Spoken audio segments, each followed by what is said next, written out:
Le ministre de l'Intérieur Gérald Darmanin a donc demandé l'intensification de la lutte contre les rodéos urbains. Aujourd'hui, justement, une opération de contrôle était menée en Haute-Saône. Mais quelle efficacité? Y a-t-il des sanctions à la clé? Les précisions de Frédéric Buridan et Rémi Poirot. Objectif, zéro tolérance. Dans ce quartier d'Héricourt, une dizaine de policiers du commissariat de la ville sont mobilisés pour lutter contre les rodéos urbains. Une mission du quotidien pour ces fonctionnaires. Ces opérations, elles sont faites tout au long de l'année, elles sont programmées.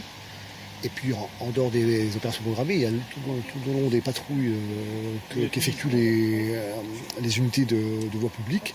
Lorsqu'elles constatent ces infractions-là, de rodéo urbain notamment, elles interviennent.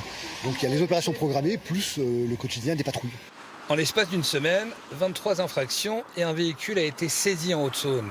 Aujourd'hui, sur tout le département, une quarantaine de gendarmes mobilisés avec les brigades motorisées et l'aide des gendarmes mobiles. Avec un message très clair. La réponse est déjà écrite dans la loi du 3 août 2018 de lutte contre les rodéos urbains.